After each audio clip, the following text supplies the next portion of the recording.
Good morning. સૌપ્રથમ જમાતે ઇસ્લામી હિન્દ મુસ્લિમ medical association Vadodara તમામને અભિનંદન પાઠવું છું કે આ એક ક્રુશિયલ વિષય પર આ અવેરનેસ કાર્યક્રમની શરૂઆત કરી છે. જ્યાં સુધી મને ખ્યાલ છે જમાતે ઇસ્લામે ભારત દેશમાં અનેક જગ્યાએ આ કાર્યક્રમ હાથ ધરવાનું બીડું ઝડપ્યું છે. અમદાવાદ પછી હવે આ કાર્યક્રમ એ લોકોએ વડોદરામાં બી કર્યો છે અને ખૂબ અગત્ય અને મહત્વના આ ટોપિક પર જે અવેરનેસ બિલ્ડિંગ થાય, લોકો કોન્શિયસ થાય અને પોતાના ઘરોમાં પોતે કઈ રીતના પર્યાવરણ માટે કોન્ટ્રીબ્યુટ કરે એની સજાગતા કેળવે એ ખૂબ જરૂરી છે. વિષયની જે ગંભીરતા છે એ આપણે કેવી રીતે સમજી શકીએ?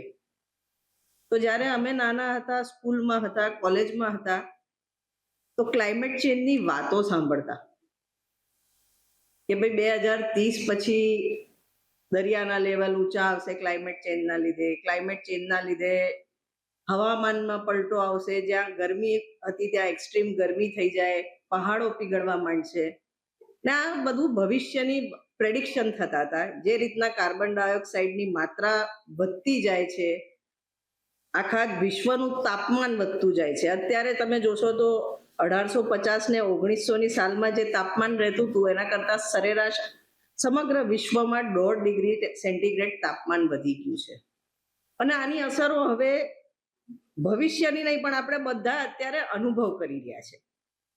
વડોદરાની વાત કરીએ તો વડોદરામાં પહેલા જ્યારે અમે કોલેજમાં ભણતા ત્યાં સુધી સાંજે કોઈ દિવસ તમને વાતાવરણથી હેરાન ના થાવ. એક વડોદરાની સાંજ ખૂબ રમણીય હોતી હતી, વાતાવરણ ખૂબ સારું હોતું હતું અને વડોદરામાં મારા ખ્યાલથી 90s સુધી આપણે ઘરમાં એસીની જરૂરિયાત નહોતી, એક લક્ઝરી હતી. પણ હવે તમે વડોદરાના નાગરિકોના ગરીબના ઘરમાં બી જોશો તો એસી એક જરૂરિયાત થઈ ગઈ છે. કારણ કે જે તાપમાન છે એક્સ્ટ્રીમ થઈ ગયા. એક્સ્ટ્રીમ કેમ થયા? તો ક્લાઇમેટ ચેન્જના લીધે. એટલે જે આપણે ભવિષ્યની વાત કરતા હતા, ડિસ્ટન્સની વાત કરતા હતા, એ ક્લાઇમેટ ચેન્જ અત્યારે આપણે અનુભવીએ છીએ અને એના લીધે ઘરે ઘરે એસી રાખવાની જરૂર પડી.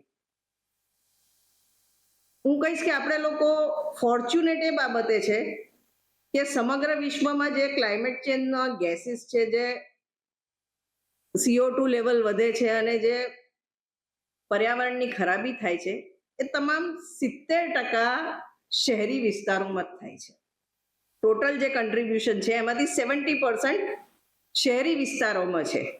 એટલે જો આપણે અર્બન એરિયાને ફોકસ કરીએ તો આમાં ખૂબ જલ્દી ને ખૂબ મોટો ફેર બી આપણે લાવી શકીએ. તો આ એક ઓપોર્ચ્યુનિટી બી છે કે જે ક્લાઇમેટ ચેન્જના પરિબળો છે આખા વિશ્વમાં સિલેક્ટેડ પોકેટ્સ, અર્બન પોકેટ્સમાં જ છે અને વિશ્વની 70% વસ્તી બી એ જ એરિયામાં રહે છે. તો જો આપણે શહેરોને ફોકસ કરીએ અને ખાસ કરીને આપણા જેવા જે નાના શહેરો છે જેને ફાસ્ટ ચેન્જ કરી શકાય, વડોદરાની સાઇઝના શહેરો, તો એનું ઇમ્પેક્ટ સમગ્ર વિશ્વ પર આવે. આપણે એવું વિચારીશું તો ક્લાઇમેટ ચેન્જ એટલે ગ્લોબલ વિષય. આખા વિશ્વના સ્તરે આપણે એઝ અ ઇન્ડિવિજ્યુઅલ શું કરી શકીએ?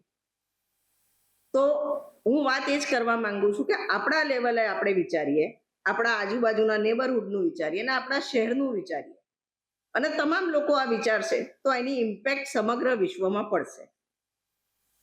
વડોદરાની જ વાત કરીએ તો વડોદરામાં શું પ્રોબ્લેમ? ક્લાઇમેટ ચેન્જની અસરો આપણે ક્યાં અનુભવીએ? વડોદરા શહેર મહીસાગર અને નર્મદા 2 નદીની વચ્ચે આવેલું ને વિશ્વામિત્રી નદી અહીંની જીવાદોરી. પણ આ જ વિશ્વામિત્રી નદી જેના લીધે આ શહેર અહીંયા વસ્યું હતું, અત્યારે વડોદરામાં વરસાદ પડે એટલે આખા શહેરનો ચિંતાનો વિષય થઈ જાય છે. વિશ્વામિત્રી નદીના પૂરની વાત કરીએ, વિશ્વામિત્રી નદીના પ્રદૂષણની વાત કરીએ તો વડોદરા શહેરનું જે જીવાદોરી હતી અત્યારે વડોદરા શહેરમાં ચિંતાનો વિષય થઈ ગયો. એ વિશ્વામિત્રી નદીને કઈ રીતના બચાવી શકાય?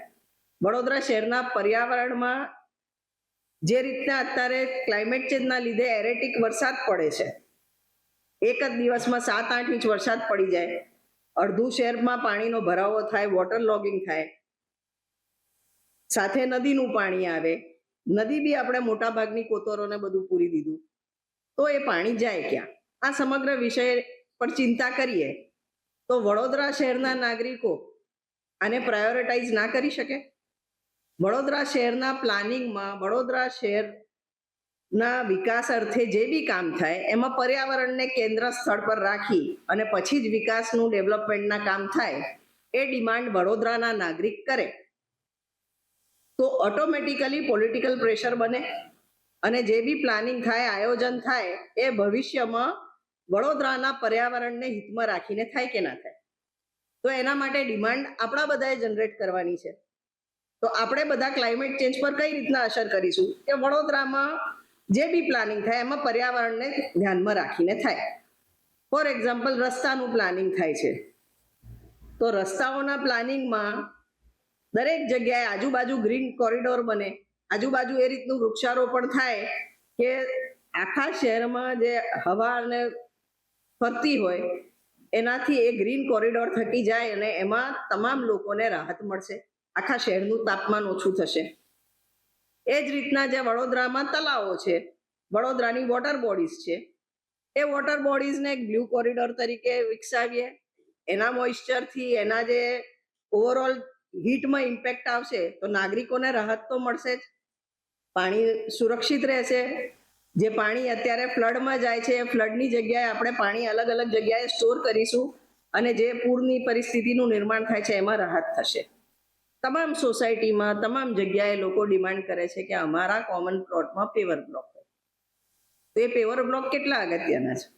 એ જ ઓપન સ્પેસને ખુલ્લી રાખવામાં આવે તો ત્યાંથી પાણી નીચે જાય, ત્યાં વૃક્ષો ઉગે, ત્યાં ગ્રીન કવર હોય, એ પેવર બ્લોકની જગ્યાએ લોન કરવામાં આવે તો ઠંડકમાં આપણે જે અર્બન હીટ સિંક ઇફેક્ટ કહીએ છીએ, જ્યારે બી ઉનાળામાં અત્યારે હવે તાપમાન જો છો તો સાંજે સૂર્ય જાય પછી બી ઠંડક નથી થતી. એનું કારણ શું છે કે કોન્ક્રીટમાં બધી જ ગરમી કેપ્ચર થઈને રહે છે, એને જે અર્બન હીટ સિંક ઇફેક્ટ કહીએ છીએ આપણે.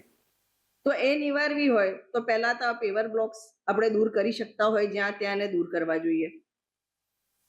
વૃક્ષો વાવવાનું તો એક નાનું બાળક બી અત્યારે સ્કૂલમાં, ફોર્ચ્યુનેટલી યંગ જનરેશન છે, પર્યાવરણ વિશે આપણા જનરેશન કરતાં વધારે જાગૃત છે.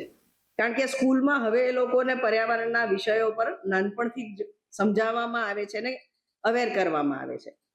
ખાસ જરૂર આપણા જનરેશનને છે કે પર્યાવરણની કાળજીને આપણે જે ડિસિઝન મેકિંગ પોસ્ટ પર અત્યારે બધા જે આપણું જનરેશન છે એ લોકોને સમજવાની જરૂર છે કે પ્લાનિંગમાં કઈ રીતના પર્યાવરણને ઇન્કોર્પોરેટ કરીને સાથે જ વિચારવું જોઈએ. દરેક વ્યક્તિ પોતાના ઘરમાં કંઈક ચેન્જ કરશે તો એની ઇમ્પેક્ટ આખા શહેરમાં આવશે. અત્યારે આપણે ગરમીમાં ખૂબ દિવાલો તપે છે અને એ દિવાલો તપે એની ગરમી આપણે ઘરમાં અનુભવીએ એટલે એસી ચલાવીએ, એ એસી પાછી ગરમ હવા બહાર ફેંકે. આખા શહેરનું વાતાવરણ તમે જોશો તો રાતના 12 વાગે બી વડોદરા શહેર બી હવે ભટ્ટા જેવું હોય છે.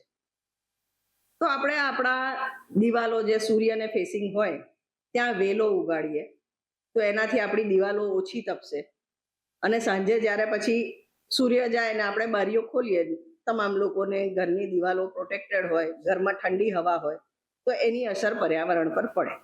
કલેક્ટિવ એફર્ટ્સની આખા શહેરમાં જરૂર છે, એક વ્યક્તિ કરે તો નહીં. હા, ઇન્ડિવિજ્યુઅલી પોતાના ઘરનું લાઇટ બિલ તો ઓછું આવશે જ.